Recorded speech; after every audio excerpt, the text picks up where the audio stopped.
Before I start to speak, I would like to ask those among us who have served in the armed forces to please stand.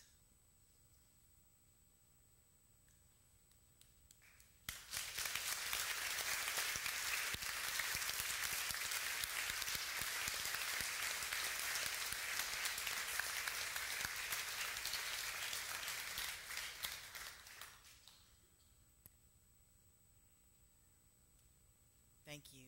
We all know that those who serve in such a way have experienced things that the rest of us can only imagine. When we think about having a hard year, some of us have no idea. And yet, many among us feel like we've had a hard year. I have a friend on Facebook who is a minister, and she said she saw the news last Sunday about the shooting in Sutherland Springs, and she said, I couldn't feel anything. I could not have any emotional reaction to that mass shooting, and it scares her. And I think that many of us have had that experience of outrage fatigue or compassion fatigue, or it's pretty. And you see the outrage on Facebook. You see other people saying, enough, enough, and you go, no, it's not enough. Well, it's apparently not enough. And you see people saying, oh, we had a moment of silence and we send our thoughts and prayers, and you see other people saying, thoughts and prayers, we're not doing that anymore. We need to do legislation, and it's true. Legislation would do something, but you feel almost, you watch Mayor Bloomberg try to do stuff about it, you watch the Giffords try to do something about it, and sometimes you go, yeah, and you send them a check, and sometimes you go, you guys are so naive. Nobody's going to fix this. And that's a terrible feeling. And so what we want to do as activists is sing with our whole heart the Holly Near song. I don't know if you know it. It goes, I am open and I am willing, for to be hopeless would feel so strange. It dishonors those who've gone before us, so lift me up to the light of change. And you sing it with your whole heart, and you want to be willing, and you want to be open, and you don't want to be hopeless. And yet when I see a friend of mine speaking in such a way, I can't muster an emotional response to anything, not the outrage, not the outrage over the lack of outrage, nothing. I think about the experiments that I learned about as a psych major at Duke about learned helplessness. And I'm not going to tell you about the experiments because they're very upsetting, but needless to say, the upshot of it is if you hurt a being randomly enough and give them no way to change it, no way to lessen it, no way to see when it's coming, just a continuous random assault of shocking things, they eventually just give up and lie down. And even then, if you give them a way out, if you open the door to the cage or make half the cage not painful, they don't notice because they've given up, and that's learned helplessness. And I worry about that with us. And I hear from you that you want to work and you want to fight, and some of you are all in, and some of you are very practical about it, and some of you are very emotional about it, and some of you have just checked out and not watched the news anymore and not do much work anymore because what's the use? And some of us just feel like Captain Picard every morning. We wake up and we go, damage report.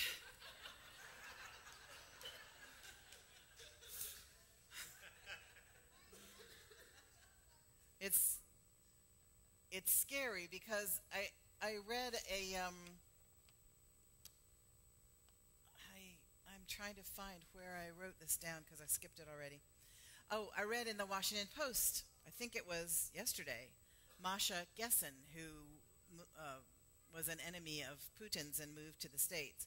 She writes, "We have settled into a constant low-level dread, a state in which one can function, but can hardly be creative or look into the future."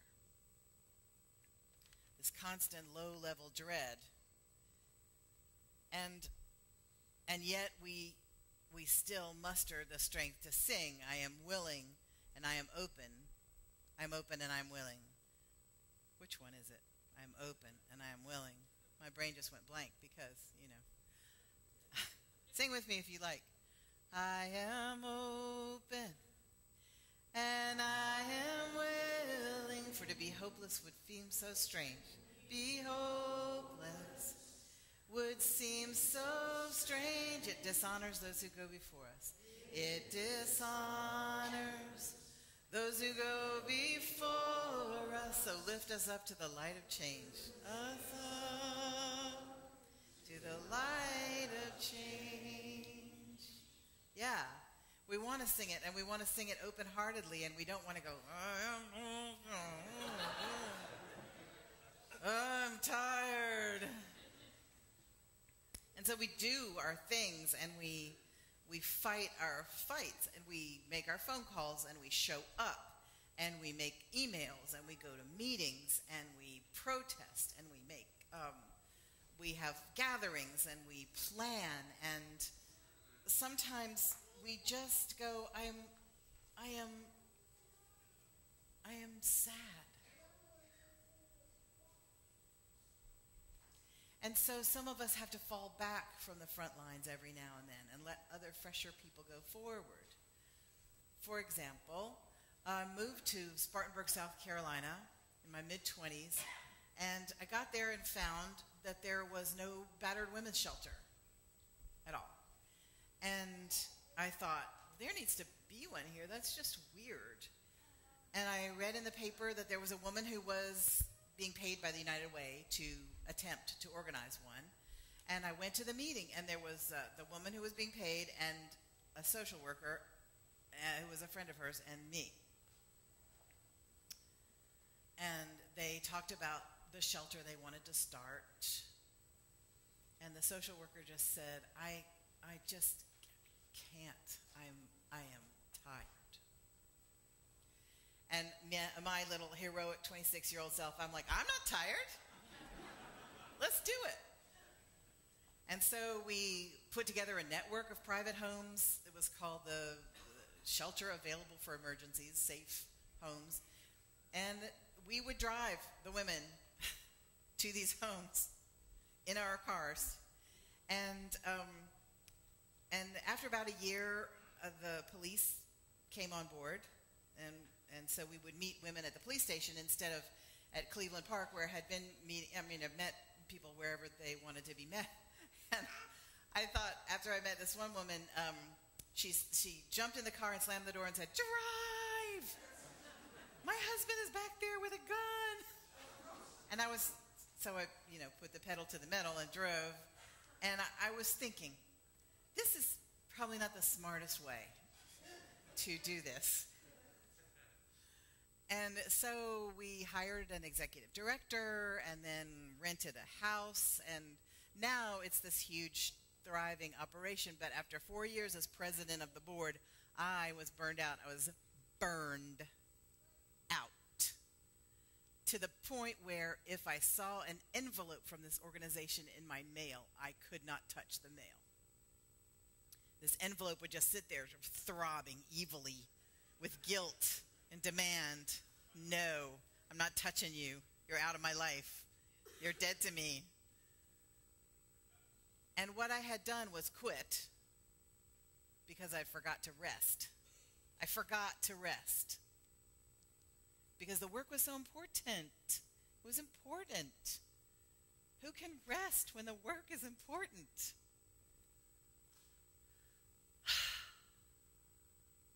We have to learn to rest rather than quit.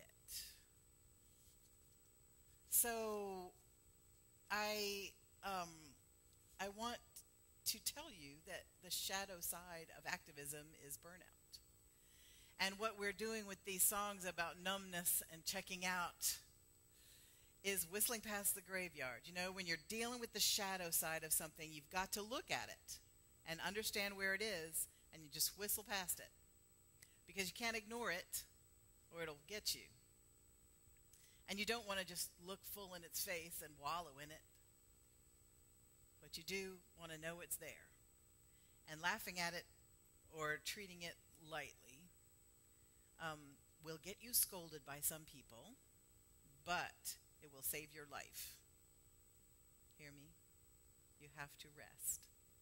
And you have to not feel guilty for resting. Here's what Thomas Merton wrote. He's a contemplative Roman Catholic author. There is a pervasive form of contemporary violence to which the idealist most easily succumbs: activism and overwork. The rush and pressure of modern life are a form, perhaps the most common form, of its innate violence. To allow oneself to be carried away by a multitude of conflicting concerns, to surrender to too many demands, to commit oneself to too many projects, to want to help everyone and everything, is to succumb to violence. The frenzy of our activism neutralizes our work for peace. It destroys our own inner capacity for peace. It destroys the fruitfulness of our own work because it kills the root of inner wisdom, which makes work fruitful. And you have felt that before. I think probably you get in such a frenzy of work that your nerves get raw and you get a little reactive to things. And you might put things on Facebook which were unwise to put on Facebook. Or you might say something to a friend which is not the kindest thing you ever wanted to say to your friend.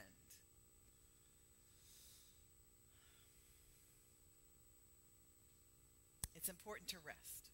And if you are struggling with addiction, what the 12-step people say is that rest is really, really important, because your addiction is most powerful when you are hungry, angry, lonely, or tired. Halt. So you feed yourself and you get some friends and hang out, and you don't let yourself get too tired. I see you nodding. I know that makes sense to you, and I'm glad. Last spring, I was felled by something which would not respond to intellect, will, wit, effort, or cussing. It just was there. And it was going to take a long time. And there was a lot I had to do every day. But it didn't feel like fun stuff. And I threw the I Ching, which is a book of wisdom, a Chinese book of wisdom. You are all familiar with it. And here's what it said to me. Things are not going to go the way you want them to. Let go of making goals. Instead, pay attention to the process. No goals. Process. Every day, do what you need to do. The next day, wake up and do what you need to do. Don't think about the goals. Just do what you need to do. And I think that helped me because it freed up enough of my mind so that I could fight off the despair that is so much a part of having something happen to you that's that random and horrible. And they kept offering me antidepressants, which are wonderful, by the way. If you take them, that's great. I just didn't feel depressed. I felt mad. And I felt like I had to use probably 75% of my brain just to keep from going down the despair drain. And yet that advice from the I Ching helped immensely. Forget goals. Pay attention to process. And I see people do that in politics, in political work. I have several friends who run campaigns, or, we'll have a meeting and they're in a town in South Carolina, and they'll go, "Who shall we run for mayor?" And I'm like, I don't know anybody there anymore. I can't run the town from here. I'm in Austin, Texas. And there are lots of people running this town, so I don't have to pay attention to it. But they are very steady people. And their candidate wins, and they nod and go, "Good, let's do the next thing." Their candidate loses, and they nod, and they go, "Okay, we have name recognition now. We'll run next time. On to the next thing." They're very steady. And I've been reading Dan Rather's new book called What Unites Us, and he has a whole chapter on steady, just being steady. And his dad, when he was a little kid, Dan Rather had rheumatic fever, and his dad would come in and sit by his bed and say, "Steady, Danny, steady." And that shaped his whole life. And I love the idea of being steady, and it has a lot of appeal to me. But I also like rejoicing and lamenting. That has a lot of appeal to me, too. I can't just be steady all the time, and I'm not sure that that's not just kind of a dream of some people's DNA. I have a certain amount of stoic DNA, and you just want to be steady. But then sometimes you have party DNA, and you just want to rejoice when things go well and go, "Yay, we won." Or, "Oh, we didn't win. Yeah, let's weep together and tear our clothes." And that feels real also. And so I don't have any answer about which is better. I don't think it's a matter of that. I just think it's a matter of finding the right mix for yourself. Some people just aren't comfortable rejoicing, and that's okay. They feel like it's dangerous. Don't let me get too happy now. I watched the British baking show. I know some of y'all do too. And there's this wonderful guy named Ian on one of the seasons, and he goes, I'm feeling dangerously happy." And I think, I've got that DNA. I know what you're talking about. I know you. So what I'm trying to say is, when we work, when we want to be willing and open, we have to remember to rest. We have to remember to fall back. We have to remember that checking out, if we have the option, is okay sometimes. And we have to remember that if we are not from people who are used to struggling all the time, we need to sit at the feet of people who are used to a constant long struggle and hear them tell us the wisdom that comes from being in a long struggle, and hear them tell us, if the eviction notice is on your door, you still have your birthday party, because you can't put off the joy. You have to have your joy even in the midst of struggle. Some people are so serious. I applied one time to be the humor columnist for Mother Jones. And they were like, "We don't have a humor column." I'm like, "I know."